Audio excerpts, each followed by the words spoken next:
Aston Villa performed a great escape towards the end of the season, so now the big question: how can Dean Smith take this spell of form into next season and improve on the 35 points they gained in 2019-20? What are their goals for the season and who should they sign in order to achieve them?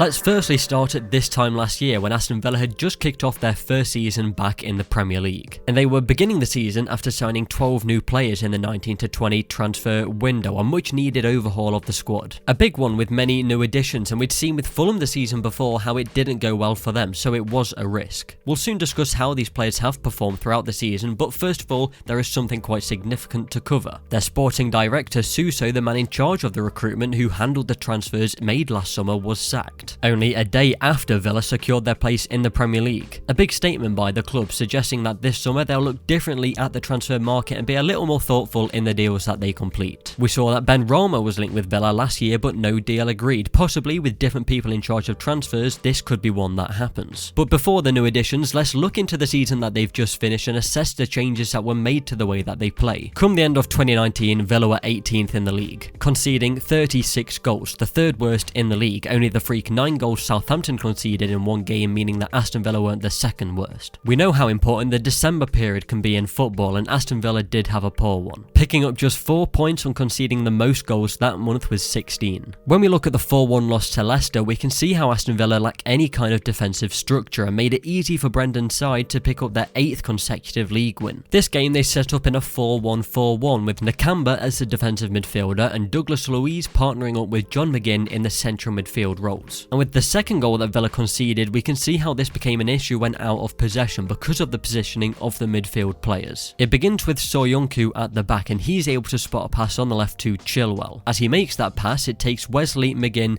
and El Ghazi out of the situation for Leicester. A pass way too easy for Soyuncu to make. Chilwell is in masses of space, and when he receives the ball, he's behind Villa's midfield line and there's only the defensive line left to break down. Tielemans comes to the left to support Chilwell, creating a 3v2 against Villa as Maddison is also there. A pass is made to Maddison and he crosses low into the box where Iheanacho can finish. A goal too simple for Leicester as they were able to pass to teammates in pockets of space into dangerous areas and as such create a chance in the box that any striker should be scoring. To make this harder for Leicester, Villa should be putting a midfielder over in the wide areas in this setup, and it should be Nakamba. McGinn has pressed Soyuncu, so Nakamba should be moving on to the right where McGinn has pushed up, positioning closer to Maddison or Tielemans, so when the pass is made to Chilwell, Villa are matching with the number of opposition players in that area. Covering in that half space area, Nakamba would be blocking the passing lane for Tielemans into Maddison, and giving the Leicester creator less time on the ball. When we look towards the end of the season, in the last 4 games where Aston Villa picked up 2 wins and 2 draws, we can see the difference in the way that they defend. Let's take the Arsenal game where they were able to win 1-0, a fantastic result against a team with a lot of attacking quality, so of course Aston Villa needed to defend with everything that they'd got. In the second half, Aston Villa found themselves 1-0 up and hanging on to a lead, so the scenario is different. You structure the team more defensively, so Nakamba is subbed on alongside Luiz. 2 defensive midfielders, which isn't what they'd usually start the game with, but we can see in the positioning of the midfielders and teammates how Aston Villa are structured, adapt to the game situation and improve from earlier in the season. Arsenal are attacking on the right, attempting to create a chance in the wide areas with Ceballos, Nketiah, Pepe and Suarez on the side of the pitch. In contrast to the Leicester game in 2019, Villa have the right back target, Nakamba, Grealish who has come deep and Luiz who makes his way over as he notices the danger that Arsenal possess on the right side. A huge difference to before, the winger tracking back, Nakamba is pressing. He's probably playing in a left defensive midfield role instead of a lone defensive midfield role, but that's the right call from the manager. And then Douglas Luiz who is adding even more pressure, a second midfielder in the equation, therefore meaning Villa are making it more compact for Arsenal and they can't pass the ball into dangerous areas as easily. So it's Nketiah who has the ball and attempts to play it on the right for Suarez. However, it was Grealish there to intercept the pass, and when he gets the ball, well, his first instinct is to attack. He took the ball all the way into Arsenal's half and played a brilliant pass for Keinan Davis to run onto. Unfortunately for him, the shot was just wide of the post and they couldn't double their lead. In this scenario, it was 2 major positives from one move. Grealish intercepting and removing the danger of an Arsenal attack, and then it was him counter-attacking, creating a chance for the striker. Moving into next season, Villa need to take hate this sort of commitment into defending as it reduces space for the opposition and can potentially result in counter-attacking goals for the team. This game was a positive for multiple other reasons too. Pressing from the front was right winger Trezeguet, and he was able to do this very effectively. He attempted the most pressures in this game with 18 and was able to successfully win the ball 6 times when doing this. He won the most tackles of anyone on the pitch that day, winning 5 of the 6 that he attempted. A player that Aston Villa are able to utilise in their attack to press the opposition when they have the ball in deep areas. Trezeguet attempted 4 tackles in Arsenal's half and won 3 of them, proving that there is a clear instruction here for the attackers to press the opposition and be more relentless than they were previously. Plus, most importantly for the team, he was the goal scorer that game, so it went alongside an overall top performance. Mings and Konsa were both great this game at clearing the danger in the box, making a combined 17 clearances and 15 of them being in the box, as well as Douglas Luiz, who found himself dropping into the box making 3 clearances, and he also made the most ball recoveries for Aston Villa with 8, a player gaining possession and making passes all over the pitch. He's going to be an important player for them next season, and I'm interested to see what he can become. He seems to have got better throughout his first season at the club. And then, no surprise, Jack Grealish showing his attacking qualities, creating the most chances in the game with 3, successfully completing 3 from 3 attempted dribbles, and as usual being fouled a lot 5 times in this game. Now at the moment we're not sure whether he's staying at the club, but his importance to the team goes without saying. Grealish is their attack. Everything goes through him to create chances, to take on the opposition and to score goals. 8 goals and 6 assists for him in the Premier League, 2.5 key passes per 90 puts him first for Villa, and 2 dribbles per 90 puts him third among the squad. The decision to sell him would be huge and they'd have to replace him quickly. We'll be getting on to signing soon, but we'll look at who could come in for him, as without Grealish their whole game plan goes missing, and in attack there isn't too much for the opposition to be worried about. For now though, let's look into the team as a whole, the transfers that we discussed at the start and who is good enough to take into next season. From last season's transfers, the definites into the squad for me are Mings, Luiz, Konsa and Heaton. Target will probably be in the team, but I think a left back could be a position to improve this window. Wesley will still be around and I definitely give him another chance in the team, and he will get that chance. After an injury in a first season, which is always difficult, he needs to find his feet in his second season. Nakamba has a solid part to play in the team, but just not as a starter. The same goes with Trezeguet, House and El Ghazi. Otherwise, I'm not sure on Samatta's position if a new striker comes in, with Davis playing towards the end of the season. Engels will be a backup and I've not seen enough to give a strong opinion on him, and then Jota, well, they can improve. So with that being said, let's look at a lineup that I've put together and decide on new signings from there. Tom Heaton in goal with a back line of Target, Mings, Konsa and Guilbert, who's been impressive for them. Luiz as a defensive midfielder with McGinn alongside a new signing. Grealish on the left and 2 new signings in the front 3. Beginning at strike, there seems to be 2 options for Villa, Ollie Watkins and Odsonne Edouard. 2 prolific goal scorers, exactly what Aston Villa are looking for, and they'd get that with these 2. In all competitions, Edouard scored 27 and Watkins 26, but Edouard also assisting 19 and Watkins just the 3. Now the difference in the quality of the league they play in is different, but you don't just get 46 goal contributions in 45 games without possessing some great qualities. The Celtic striker is physically fast with a strong build, meaning that he can hold the ball up, and with his 19 assists, this is why the hold-up play is a good quality of his. He can take the ball and make the right pass, so with more attacking quality around him, this is where he can thrive. Watkins is another fast striker who gets goals through finding good spaces in the box. Even though he didn't have too many assists, he does have good passing ability. He made the second most key passes for Brentford last season with 72, only behind Benrahma with 97. He'd provide good link-up play with the front 3, making him a good addition to the squad. Either of these would be good. I wouldn't like to make the call on who I think they will get, if any, but possibly because of Watkins playing in the Championship and playing in a very competitive league, I'd say him. At right wing, a name they are currently linked to is Milo Rashica, who since his time at Werder Bremen has played on the left and attacking midfield, but before his move to the Bundesliga, he did play on the right. Last season, he had 11 goals and 8 assists in 34 games, and he was doing this in a team that finished 16th in the league, playing in a relegation playoff. He's a player that would add a threat to Aston Villa, causing problems for the opposition defence, being able to cut inside and take on whoever is standing in his way. He successfully completed 2.2 dribbles per 90 last year, proving that he likes to do this a lot, and the eye for making the right pass with 1.6 key passes per 90. His quick feet and close ball control make it hard for defenders when he's running at them, being able to change direction very quickly. A brilliant addition Rashica would be on the right side. Let's see if they can get this one over the line. Then at central midfield, someone who hasn't actually been linked to Aston Villa, instead to West Ham, but I think he's the type of player they should be looking at. Jean-Ricner Bellegarde is the type of central midfielder that wants to be involved in all control the play, and he does it very well. Defensively, he was solid in the French First Division, winning 2.4 tackles and making 1.3 interceptions per 90. This would be brilliant in the middle of the pitch for Villa, working with Luis to press the opposition and do what I discussed earlier. In terms of pressing, he was in a team doing this very well last year. He had 6.2 successful pressures per 90 last season, compared to the Villa team, only Nakamba has more. But in this position, I was looking for a player to do more than just defensive work, as they're playing a little higher than Luis in this formation. Jean-Luc Bellegarde does this brilliantly. He's confident with the ball at his feet with 2 successful dribbles per 90, and he's able to make passes into dangerous areas. He had 1.3 key passes per 90. A midfielder that can do it all, and he's only 22. With plenty of time to develop, he'd be a great signing for Aston Villa. It does seem like there is competition to sign him this window. Fiorentina reported to be leading the race for him. Whoever picks him up has a quality young player in their midfield. Dean's side start with a home game against Sheffield United, followed by a trip to Craven Cottage where they'll fancy their chances. Liverpool and Leicester, harder fixtures that will really test them at the start of the campaign, with another 2 home games to Leeds and Southampton. A tough start to the season, but what isn't really? All teams have quality, and Aston Villa need to step up if they're to be competitive in this upcoming season. Get involved in the comments or in my Discord server. Where will Aston Villa finish this season? And Villa fans, what signings do you want to see? I recommend that you don't miss out on future videos. Subscribe to Route 1 and like the video if you did enjoy.